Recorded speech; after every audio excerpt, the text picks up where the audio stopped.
Interesting question. Nikon D610 versus Nikon D7200. A full frame versus an APS-C size camera. Which one is better? Which one is worth to buy? This is a good question. I think this is a good time to find out. So let's find out.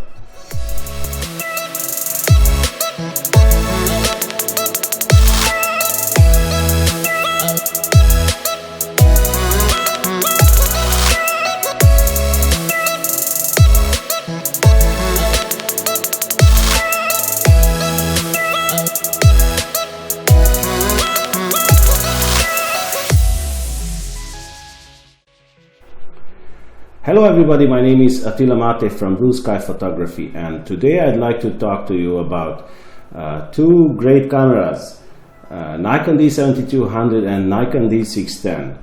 Now probably you know until now that I am a big fan of Nikon D7200, and I like that camera very much. But in the same time, I am also a very realistic person. So that means that I don't look at something just because I like it, and I won't judge something just because I like it. So if something is wrong with Nikon D7200, I will say that definitely, and I will acknowledge that. And if Nikon D7200 is good, then I will acknowledge that as well. So that won't affect my judgment just because I like the camera. I try to be as much as possible, realistic as possible, and I try to keep the truth. You know, I don't want to blind myself just because I like a camera. So as you know, guys, it's a little bit difficult if you start a YouTube channel. It's a little bit difficult to find gear to test it. Because you know, mostly the famous YouTubers, they will have the possibility to rent a gear, or even they will rent for them for free. I mean, not renting, they will lend it for them, you know, for testing. But for me, as I just started, you know, my channel, and this is not possible. So for me, it is kind of difficult to put my hand on something. I have two options. I will have to borrow it from somebody, or I will have to rent it. Now this is a big luck for me, because one of my friends, you know, he's a photographer, and he has a Nikon D610. So yesterday we just went out in the front of my house, and we make a few shots. You know, we made a few shots. Sorry, and we tested the two cameras. Now I think that there's not too much to talk about, because most of the specs and all kind of things you can find on other reviews on YouTube, because I don't really like, you know, to talk about the body, the camera body, and to talk about the specifications, because most of the people, they will talk about that, and they won't talk about the most important things, you know. And that is the image quality, because I think that image quality is one of the most important things. Obviously there are other important things and other important aspects of a camera, not only the image quality, but that is one of the most important things. So I don't really want to talk about the physical aspects and everything. A little bit, I will mention a few things, but not too long. Mostly I want to focus on image quality and the focus, autofocus. So I think that as usual, it's better if we get into my computer and you see yourself the shots, and then you can decide yourself, you know. I think myself personally that this camera, the Nikon D7200, is an excellent camera. I think that it is, at the moment, it is the most affordable and the best camera for the money what you can buy. But let's see what I'm talking about, and let's get into my computer. So we are in my computer now, and let's open up. First I want to see some prices, and then we continue on with the images. So I just choose this shop, you know, from Germany, this Almedia. It's a very, very trustable shop. I bought a few of my lenses and cameras from them in the past, you know, and I had really no problem. I mean, everything was fine. So I just choose this shop to pick the prices, you know. I wanted to show the price. As you can see over here, the Nikon D610 body only, it's 1,749 euro. Now that will be probably about 1,600, 1,650 US dollar in America, because in USA usually it's cheaper than in Europe. So probably it will be around 1,650. If I calculate the 1,750 euro to US dollar, that will be about 1,800 US dollar roughly. But anyway, let's go further a little bit and let's see this camera. This is the Nikon D7200 body only, and as you can see over here, this is 989 euro. So 990 euro. That means like roughly $1,000, $1,010, $1,020, something like that, if we want to compare the prices.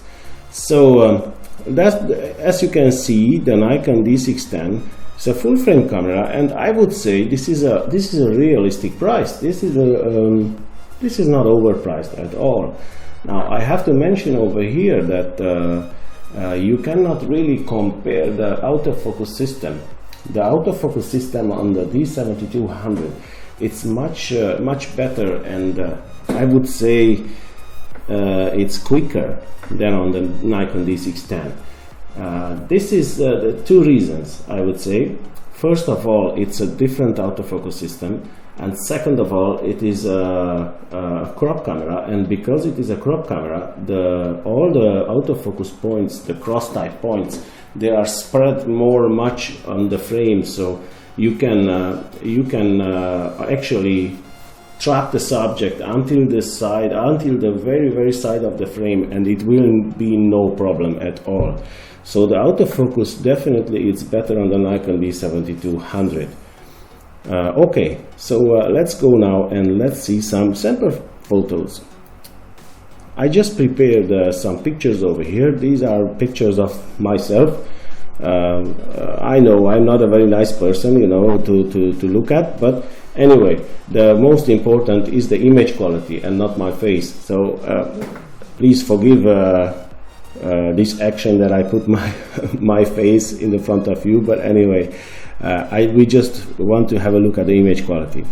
So on this side, as you can see, this is 4,000 by 6,000 pixel. This is the Nikon D7200. And on this side, on the right side, you can see it's 4,016 pixel by 6,016 pixel. This is the Nikon D610. So let's get a little bit closer. Now in this comparison, I didn't compare, and I don't really want to compare the bokeh. And I don't want to, because that is mostly depends on lenses. What kind of lenses do you put on the camera? Now we compare the details and the dynamic range and the sharpness of the sensor. So what we will have a look in this shot is the detail and the sharpness, because the bokeh, as you can see, you know, on this side it was 35 millimeter. You can see on the left side, and on the right side was 52 millimeters. So we try to keep in the same millimeter range, you know, both of the cameras. And the bokeh on this side, and as you can see over here, obviously the full frame sensor has a little bit better, but both of them, they are at f2.8, because on this it was an f2.8 zoom lens, and here it was the f1.8 zoom lens, but we set on f2.8 just to be to the same settings, you know, both of the cameras. So if we want to obtain more bokeh on the APS-C, the Nikon D7200, obviously I will move down the aperture to f1.8, and then the autofocus blur and the bokeh, it will be almost the same like on this one. But that's a different story. So let's talk about the sharpness and details. Now, as we get closer to the image, you can see that obviously the Nikon D7200, it is much sharper than the Nikon D610. And I have to tell you that I was actually very surprised, because I wasn't expected to be such a big difference in between the two cameras. I mean, I thought that the Nikon D610, it will be better than this, honestly.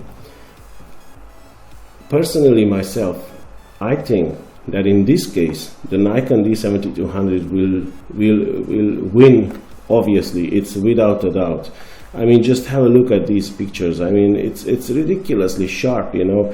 If you look at here, I didn't shave, you know, on that day, and look, you can count even my every single hair, you know, and everything what you can see in the image. So it is definitely Nikon D7200 will win over here with the sharpness and the detail. Now let's move a little bit further, and let's take another two pictures. Now this picture, I took this picture, this is not really interesting, this picture, but I took this picture just to test the dynamic range of the cameras, because as we all know, full frame sensors, they are much better in regards to dynamic range. I mean, you can recover the shadows much easier, and also from, if you blow up some highlights, you can recover that easier than on an APS-C size camera. Now I wanted to test that over here. That's why I shot this small little tree, because actually in the tree, actually over here you can see there are a lot of shadow, and behind it was a bright sky, so a lot of highlights and a lot of shadows. And that is good, because you can test, you know, how much you can. I metered here on the sky, so this was underexposed a lot. I mean, a lot. So I wanted to see how much I can recover from there. And as you can see over here, the Nikon D7200 handled very well. I mean, look at this image. This is good. This is very good. Okay, now if we go to the full frame on this side, the full frame has a hair of an advantage. I think that, realistically thinking, it will be like maybe 15–20% advantage, I would say. It's not a very big advantage, but it is an advantage. I think that you can obviously, when you work with full frame files, the dynamic range, it will be bigger on a full frame, so you can recover more from the shadows. But it's not very big, like I told you before. The difference is, it's like 15–20% and not more. Okay, let's see another image. Let's see another image over here. We take this one,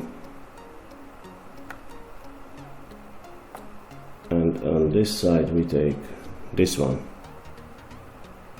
Now in this image, just to keep the millimeters, because this image was on 70 millimeter with the Nikon D610.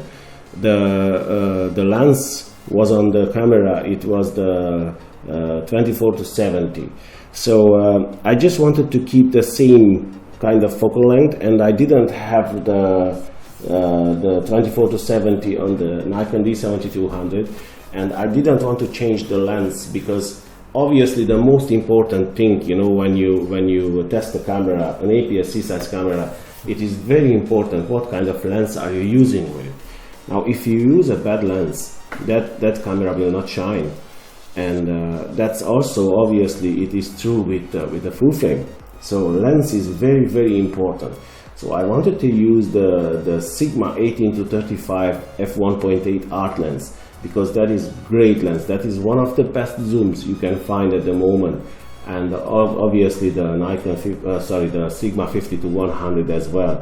But as I don't have at the moment the Sigma 50-100, I have to keep the 18-35 on the camera, and that's why I cropped the image in the camera. You know that Nikon D7200 has this option that you can crop the image actually in the camera. So I did it, and this way the millimeters will be the same, because this is on 35 millimeter. That means it is actually 70 millimeter like on the Nikon D610. The only difference is that because I cropped the image, you see over here that the pixel count will be less, the megapixel count. It is 4800 pixel by 3200 pixel. That's like 15 megapixel roughly, something like that, against obviously 24 megapixel on this side with the Nikon D610. But still, if we count the 15 megapixel against 24, and when you get to the picture, in both of the cases we focused on the roof over here. So as you can see over here, the Nikon D7200's picture, it is much more sharper and much more detail in it. And I can tell you what's the reason. Why is that? Because Nikon D7200 doesn't have an anti-aliasing filter. That means that the pictures will be much sharper, much poppier, much nicer than any other sensor which has an anti-aliasing filter. Because anti-aliasing filter, the reason why they put on the sensor is to reduce the moire, and this strange effect when you photographing something, some small pattern with a lot of lines or cubes or whatever, you know, and then you will have this moire effect, and that's why they put this filter on the camera, because they want to reduce that. Now, just because this sensor doesn't have that AA filter, that means that the images will be very sharp, so much sharper than the other. You can see over here that obviously the Nikon D7200 is a winner, without a doubt. So if you want a sharp camera, then definitely you need a camera without anti-aliasing filter. And in the crop side, you know, at the moment, for the money, the best is the Nikon D7200, without a doubt. So I think that these images, they speak for themselves. So I don't really have to tell you anything, because you can see with your own eyes that what I say is true. I mean, it's undeniable. It's over there. And if somebody thinks that it's not true, please make some pictures, comparison pictures, and send it to me, and I will be happy, more than happy, to have a look at it. And if I am wrong, then I admit that I am wrong. I am a human person. I also can make mistakes, so it's no question that I can make a mistake. But I think in this case, this is true. This is true. I am very surprised that actually the difference is so much. But that's how much it is. So I hope that this was helpful to you guys, and I hope that you liked it. And next week I try to get up to Dublin, to go to Dublin to get into a camera shop to make a comparison in between the Nikon D500 and the Nikon D7200. And also I want to put my hand on the Pentax K1 and a lot of interesting new cameras. So next week I will get with some more videos to you guys, and you can see some more comparison videos from me. So if you want to see them, please subscribe to be able to see that. And I hope that this will help somebody out there, and I hope that you will have a nice and lovely day, and take care. And don't forget the most important thing: enjoy your camera, enjoy your photography, and that's the main thing, and that's the most important thing. It doesn't really matter what camera are you using until you enjoy it. So enjoy it and have a nice day. And don't forget the most important thing: capture that moment.